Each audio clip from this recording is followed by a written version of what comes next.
Hi folks, this is Jay. We've been looking at Jesus and the eyewitness of the Gospels.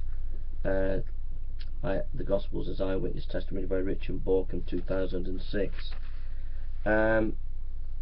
We have been considering papyrus, and I want to read some information about papyrus and just think about papyrus just for a second and why this is important. In the Anchor Bible Dictionary,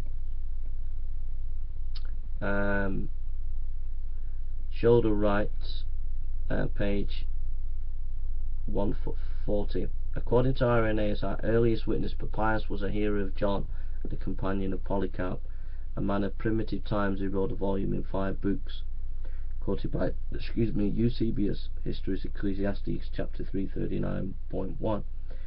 Eusebius already doubted the reality of a connection between papyrus and the Apostle John on the grounds that papyrus himself, in the preface to his book, distinguished the Apostle John from John the Presbyter, and seems to have had significant contact with only John the Presbyter and a certain Aristian.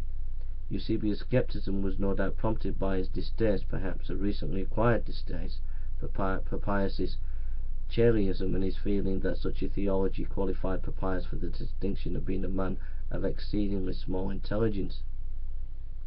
Nevertheless, Eusebius' analysis of the preface is probably correct. His further point that papyrus Charianism put him to the same camp as the revelation of John is surely relevant.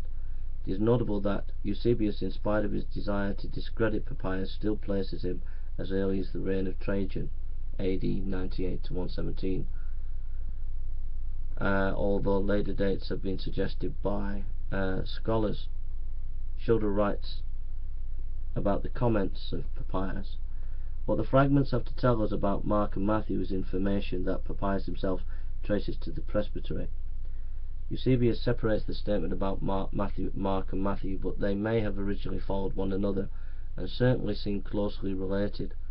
Perhaps the simplest reading of the statement on Mark is that Mark served as Peter's interpreter, possibly in the role of a methergammon or oral translator, and wrote down what he heard Peter say of the words and deeds of Jesus, and that his writings is defective in order, though not accordingly in accuracy or fullness of recollection, because Peter naturally referred to the Lord's logi in a random manner. Some have suspected that papyrus did not have in mind the Gospel of Mark that we know, but their arguments are tenuous.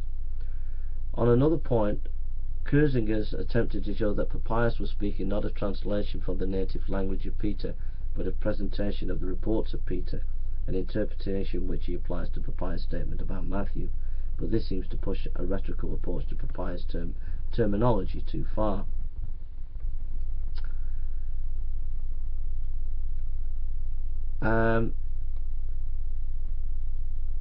On the other hand, an interpretation in rhetorical terms is somewhat more likely when it comes to the suggestion that papyrus meant to say that Peter spoke in charia style rather than in needs charai dictated, but the point that is debated more than any other is that what papyrus had in mind when he said that Mark did not write in order. It is perhaps most likely what papyrus was measuring. Mark by Matthew is said by papyrus to have made an ordered arrangement of the materials, or perhaps more generally by papyrus' own conception of what ought to be included in such an account, and that he had in mind completeness of information as well as order, in the narrow sense of the term. In any event, papyrus is defending Mark in spite of perceived deficiencies, and papyrus attests the role that oral tradition continued to play in the first half of the 2nd century. Papyrus, here it is, preferred the living voice to what could be found in books. Nevertheless, papyrus seems to have known the Gospels, and he provides the earliest tradition concerning the authorship of Gospel of Mark. The testimony of papyrus concerning Matthew is more problematic. Eusebius says that papyrus also made use of testimonies from the first letter of John, and likewise from that of Peter.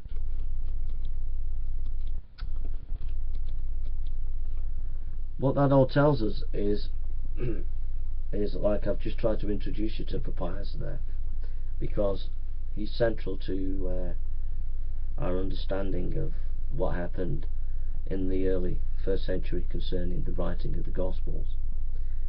What is very, very clear there, and what Bauckham is trying to prove in his book, is that ancient historians believed in the living voice. They believed in going to eyewitnesses and talking to them themselves. And what we see in Papias is this same methodology. Now, it doesn't mean to say that what Papias collected was 100% correct, but what it does tell us is that as historians we can't be dismissive, and as skeptics and as Christians you can't be dismissive of this kind of material in the Gospels. You can't just say, well, it's all myth, because you've got to be willing to realize that these people, when they wrote these Gospels, they believed that it was eyewitness material. And that's the point that I get. Let's turn to 1 Corinthians chapter 15:6. It says, after that he was seen of about 500 brethren at once, of whom the greater part remain until the present, but some have fallen asleep. Again, Paul in 1 Corinthians 15:6 is rooting his defense of the gospel based on people have seen that this was something that the resurrection of Christ was actually seen.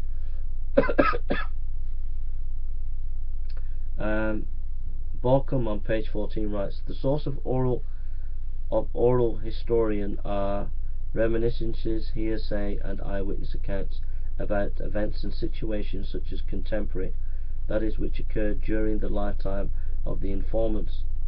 This differs from oral tradition in that oral traditions are no longer contemporary. They are passed from mouth to mouth from the period beyond the lifetime of the informants. The two situations typically are very different with regard to the collection of sources as well as with regard to the analysis.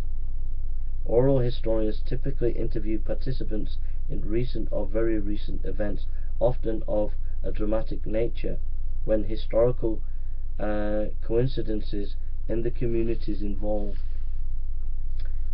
Very important that when we talk about oral tradition and oral historians, there is a difference. So the form critics and the modern scholars often would talk about oral tradition, and it would be like Chinese whispers.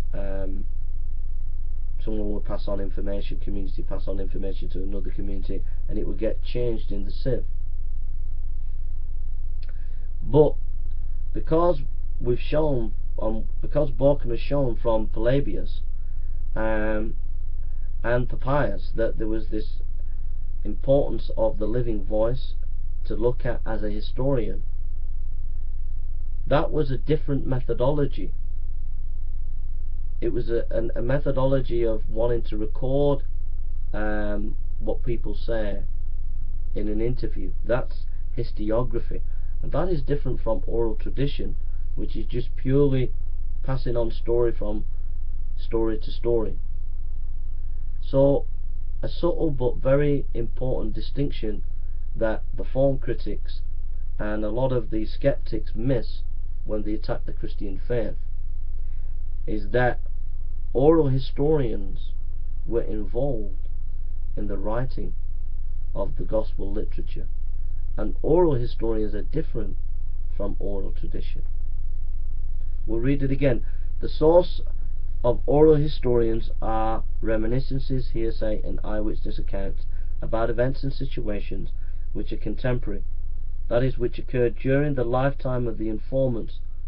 This differs from oral tradition in that the oral traditions are no longer contemporary. They have passed from mouth to mouth. They pass from mouth to mouth for a period beyond the lifetime of the informants. The two situations typically are very different with regard to the collection of the source as well as with regard to the analysis. Oral historians typically interview participants in recent or very recent events, often of a dramatic nature,